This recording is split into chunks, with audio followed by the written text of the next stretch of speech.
یہ بیت المقدس کا مسئلہ آپ کو سمجھنا اس لیے بھی ضروری ہے کہ آج پوری دنیا میں یہ ایک سب سے بڑا ایشو کیوں ہے. اس کی بنیاد یہ ہے کہ حضرت آدم علیہ السلام کے بعد سے وہ جگہ مقدس تھی، فرشتوں کی تعمیر کی ہوئی، لیکن جب حضرت داؤد علیہ السلام تشریف لائے تو آپ نے، چونکہ آپ کی حکومت تھی اس وقت، آپ بادشاہ تھے، آپ نے ایک مسجد تعمیر کرنے کا حکم دیا، لیکن آپ کے زمانے میں وہ کام نہ ہو سکا. تو اپنے بیٹے حضرت سلیمان علیہ السلام کو انہوں نے حکم دیا. سلیمان علیہ السلام بادشاہ بھی ہوئے اور داؤد علیہ السلام کی کرسی پر بھی فائز ہوئے، اور وہ نبی بھی تھے، رسول بھی تھے، امت بھی تھی آپ کی. اور سلیمان علیہ السلام کو تو اللہ تعالیٰ نے ایسی طاقت دی تھی کہ وہ ہواؤں پر بھی حکومت کرتے اور جنات پر بھی حکومت کرتے. تو سلیمان علیہ السلام نے کام شروع کیا. یہ وہ جگہ تھی جہاں موسیٰ علیہ السلام عبادت کیا کرتے تھے. اس جگہ پر سلیمان علیہ السلام نے ایک مسجد بنانے کا حکم دیا اور یہ جنات بنانا شروع کرتے ہیں. اس کا ذکر قرآن پاک میں بھی موجود ہے. حضرت سلیمان علیہ السلام نے جب پورا ڈیزائن دیا کہ اس طرح سے بننا ہے، تو پھر جنات تعمیر کرتے رہے اور جنات اتنا خوف کھاتے تھے سلیمان علیہ السلام سے کہ وہ ایک لمحہ بھی حضرت سلیمان علیہ السلام سے غافل نہیں ہوتے یا حکم عدولی نہیں کرتے. ہوا یہ کہ کام ابھی کمپلیٹ نہیں ہوا تھا کہ سلیمان علیہ السلام کا انتقال ہوا، تو جنات بھاگ جاتے، لیکن اللہ کی مصلحت، حضرت سلیمان علیہ السلام لکڑی لے کر یوں کھڑے رہتے تھے، اپنا عصا لے کر کے کھڑے رہتے تھے اور کام دیکھتے رہتے تھے. جب تک سلیمان علیہ السلام کھڑے ہیں تیزی سے جنات بڑے بڑے پتھر لاتے تعمیر کرتے رہتے تھے. انتقال ہوا سلیمان علیہ السلام کا اور آپ ایسے ہی کھڑے رہ گئے، آپ کے کھڑے کھڑے وفات ہوئی ہے. اور اس طرح سلیمان علیہ السلام کی وفات کو سالوں گزر گئے، لیکن آپ وہاں سے ہٹے نہیں کیونکہ کام چل رہا تھا. قرآن میں ہے، اللہ تعالیٰ فرماتا ہے جب لکڑی کو دیمک کھا گئی، کتنے سال گزر گئے ہوں گے، حضرت سلیمان علیہ السلام یوں ہی کھڑے تھے. اور عام دوسرے لوگوں کی موت تو چھوڑو، نیند میں کھڑا ہو کر کے دکھائے. وہ اللہ کے نبی تھے کہ انتقال کے بعد بھی وہ کھڑے رہے. روایتوں میں کئی سالوں تک، دسیوں سالوں تک آپ کھڑے رہے، اور اس کے بعد دیمک کھا گئی لکڑی کو تو لکڑی ٹوٹ گئی. تب سلیمان علیہ السلام زمین پر آ گرے. جنات اسی وقت جان گئے کہ یہ تو انتقال کر گئے ہیں. تب تک بیت المقدس کا کام کمپلیٹ ہو گیا تھا، جنات بھاگ گئے سب. یہ تعمیر، اس کو اصل میں بیت المقدس نہیں کہا جاتا تھا اس وقت، یہ ہیکل سلیمانی، یہ یہودیوں کے عقیدے کے اعتبار سے فرسٹ ٹیمپل ہے، پہلا مندر یا پہلی مسجد جو بھی ہے مقدس تھی. یہ ہیکل سلیمانی جو سلیمان علیہ السلام نے جنات سے بنایا تھا، اور سلیمان علیہ السلام کی کرسی جہاں لگتی تھی اس وقت حضرت سلیمان علیہ السلام نے جنات اور سرکش لوگوں سے اور جادوگر لوگوں سے سب چیزیں جادو کی چھین کر اپنی کرسی کے نیچے دفن کر دیا تھا. سب ختم کیا تھا کہ کوئی جادو ٹونا یہ سب چیزیں نہ ہو، کیونکہ یہودی جادو کے پیچھے بہت بھاگتے تھے، صرف جادو میں ہی دن رات. آپ نے سب دفن کیا اور اس کے بعد آپ کے انتقال کے بعد سالوں بیتے اور اسی طرح سے رہے. لیکن پھر یہ ہیکل سلیمانی کو ایک بادشاہ آیا جو عراق کا رہنے والا تھا، اس کی یہودیوں سے دشمنی تھی، اس نے ایسا حملہ کیا کہ پورے ہیکل کو توڑ ڈالا. یعنی جو جنات کا بنایا ہوا تھا اس کو مکمل طور سے مسمار کر دیا. ایک دیوار باقی رہ گئی، ایک دیوار باقی رہ گئی جہاں جا کر کے آج یہ یہودی روتے ہیں، دیوار گریا اس کو کہتے ہیں. وہ اس زمانے کی ایک باقی رہ گئی، باقی پورا ہیکل گرا دیا.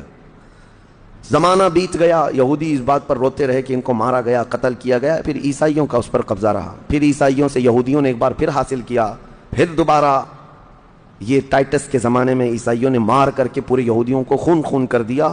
اور پھر بیت المقدس کچھ نہیں تھا، ایک دیوار تھی، ایک دوسری وہاں پر ایک چھوٹی سی عمارت بنائی گئی. اس عمارت کو یہ سیکنڈ ٹیمپل کہتے ہیں. سیکنڈ ٹیمپل یہ دوسرا مندر، اور اسی کو عبادت گاہ بنا کر چلتے رہے. زمانہ بیتا یہاں تک کہ حضور صلی اللہ تعالیٰ علیہ وسلم کی نبوت کا اعلان ہوا. پھر اس کے بعد 23 سال گزرے، پھر آپ کی وفات کے بعد صدیق اکبر کا زمانہ آیا، پھر سیدنا عمر فاروق کا زمانہ آیا. تقریباً یہ 26-28 ہجری کی بات ہے حضرت عمر کے دور میں. پھر حضرت عمر فاروق کے دور میں جو فتوحات ہو رہی تھی، اسلام پھیلتا جا رہا تھا، تب صحابہ کے ایک لشکر کو حضرت عمر نے فلسطین بھی بھیجا، جس میں حضرت ابو عبیدہ بن جراح بھی تھے. تو ان صحابہ نے اس چھوٹے سے لشکر کو لے کر فلسطین کا معرکہ ایسا سر کیا کہ یہ عیسائی سب جان چکے تھے حالات کیا چل رہے ہیں، سرنڈر ہو گئے اور کہا ہم جو ہے یہ بیت المقدس کی ساری چابیاں آپ کے حوالے کرتے ہیں، لیکن ایک شرط ہے کہ ہم آپ کے ہاتھ میں نہیں دیں گے بلکہ مسلمانوں کے امیر المومنین کے ہاتھ میں دیں گے، وہ آئیں ہمارے پاس. تو وہاں جو صحابہ تھے انہوں نے خط لکھ کر بھیجا حضرت عمر کو. حضرت عمر مدینے میں تھے. کہا ٹھیک ہے میں آ رہا ہوں. قبلہ اول مسلمانوں کے ہاتھ میں تھا, بیت المقدس آ رہا تھا. سیدنا عمر فاروق مدینے سے چل پڑے. ایک غلام کے ساتھ نکلے اور ایک سواری ہے, ایک خچر ہے, اور دونوں بھی کس انداز سے جا رہے ہیں.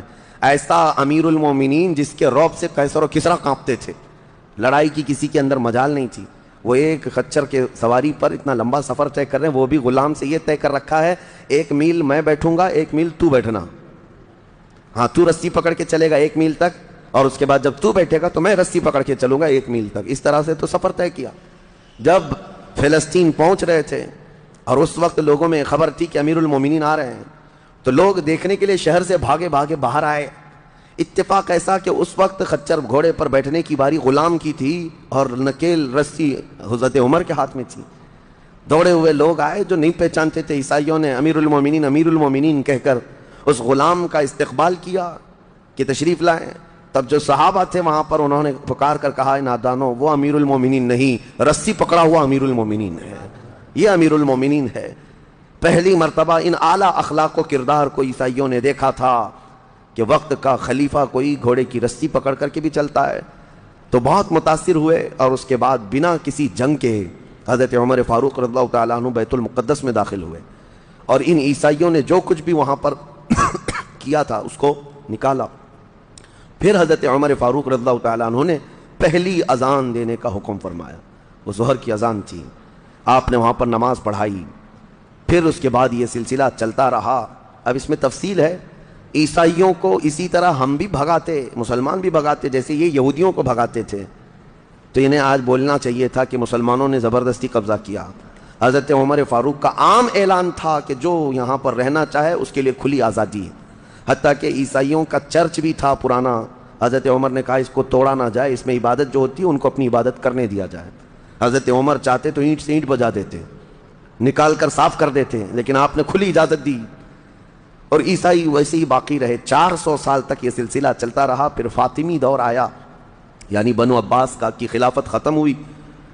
فاطمیوں کا غلغلہ تھا, انہوں نے خلافت سنبھالی لیکن وہ مضبوط نہیں تھے. کمزور خلیفہ آئے جس کی وجہ سے صلیبی طاقتیں جتنی بھی تھیں سب آ کر کے اس خلیفہ پر قبضہ جما لیا, اور بیت المقدس میں اجازت پہلے مانگ لی کہ ہمیں آنے جانے کی اجازت دی جائے. جب آنے جانے کی اجازت مل گئی تو پورے علاقے پر زبردستی غاصب قبضہ کر کے وہاں سے سارے مسلمانوں کو ختم کر دیا.